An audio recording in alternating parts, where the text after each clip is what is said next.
रणबीर कपूर को ईडी ने समन भेजा है और पूछताछ के लिए बुला लिया है। मामला है महादेव बेटिंग एप्लीकेशन से जुड़ा हुआ। साथ ही 15 से ज्यादा दूसरे बॉलीवुड के कलाकारों पर भी ईडी की नजर है और उन्हें जल्द ही समन भेजा जा सकता है। रणबीर कपूर की मुश्किलें बढ़ गई। ईडी ने समन भेजा है और 6 अक्टूबर को यानी शुक्रवार को पूछताछ के लिए बुलाया है। मामला महादेव ऑनलाइन बेटिंग ऐप के 5000 करोड़ रुपए की मनी लॉन्ड्रिंग का है। रणबीर कपूर केस के मुख्य आरोपी सौरभ चंद्राकर की शादी में शामिल हुए थे। सबसे पहले आप उस शादी का वीडियो देखिए जो दुबई के आलीशान होटल में हुई थी। उस शादी में रणबीर कपूर समेत बॉलीवुड की कई नामचीन हस्तियां शामिल हुई थी। नेहा कक्कड़, नुसरत भरूचा, भाग्यश्री, सुखविंदर सिंह, भारती सिंह और ना जाने कौन कौन। अब आपको बताते हैं कि रणबीर कपूर को ईडी ने समन आखिर क्यों भेजा। आरोप यह है कि उस ग्रैंड शादी में शामिल होने के बदले रणबीर कपूर को हवाला के जरिए पैसे दिए गए थे। रणबीर कपूर पर महादेव बेटिंग ऐप के प्रमोशन का भी आरोप है। ईडी का मानना है कि रणबीर कपूर को बड़ी रकम नकद में मिली। अब ईडी ऑनलाइन गेम के विज्ञापन के जरिए फंडिंग की भी जांच करेगी।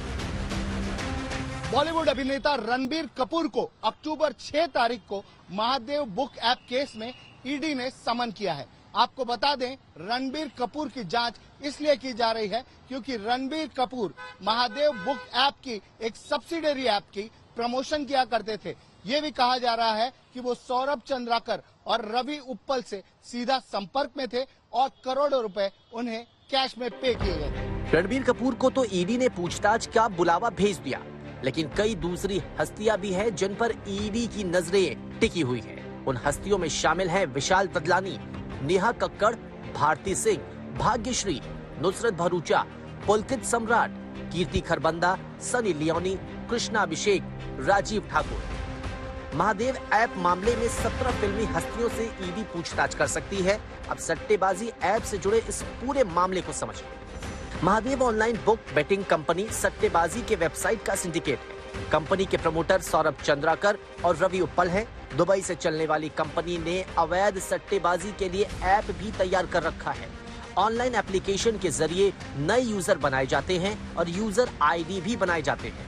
यूजर आईडी की मदद से कई स्तर पर बेनामी खातों में पैसे मंगवाए जाते हैं। सट्टेबाजी के पैसों को हवाला के जरिए विदेशी खातों में पहुंचाया जाता है। भारत में ऐप के प्रचार पर काफी नगद पैसे खर्च किए जाते हैं ताकि नए लोग जुड़ सके। महादेव ऐप के प्रमोटर सौरभ चंद्राकर ने इस साल फरवरी में शादी की और रणबीर कपूर समेत कई फिल्मी सितारों को दुबई बुलाया। बताया जाता है कि शादी में सौरभ चंद्राकर ने करीब 200 करोड़ रुपए खर्च किए। कुछ दिनों पहले ईडी ने मुंबई के एक इवेंट मैनेजमेंट कंपनी पर छापा भी मारा था। उस कंपनी पर दुबई में सौरभ चंद्राकर की शादी के तामझाम का जिम्मा था। ईडी को छापेमारी में सबूत मिले कि कंपनी को 112 करोड़ हवाला के जरिए मिले थे। उस कंपनी ने होटल बुकिंग के लिए 42 करोड़ रुपए नगद में खर्च किए। महादेव बेटिंग केस में ईडी अब तक 417 करोड़ की संपत्ति जब्त कर चुकी है।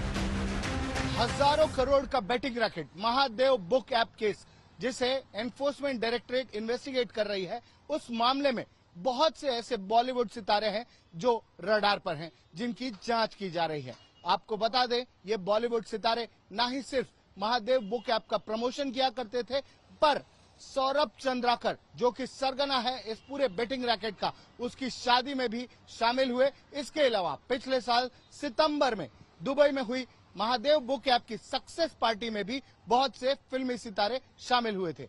इस जगह पर शामिल होने के लिए, प्रमोशन करने के लिए, शादी अटेंड करने के लिए करोड़ों रुपए इन सितारों को कैश में दिए गए और ये पैसे हवाला ऑपरेटर्स के द्वारा रूट किए गए। जांच एजेंसी को शक है कि महादेव बुकिंग ऐप की सक्सेस पार्टी में भी एक बड़ा अभिनेता मौजूद था और करोड़ों रुपए खर्च किए गए थे। दिल्ली से मुनीश पांडे के साथ दिव्येश सिंह, मुंबई, आज तक।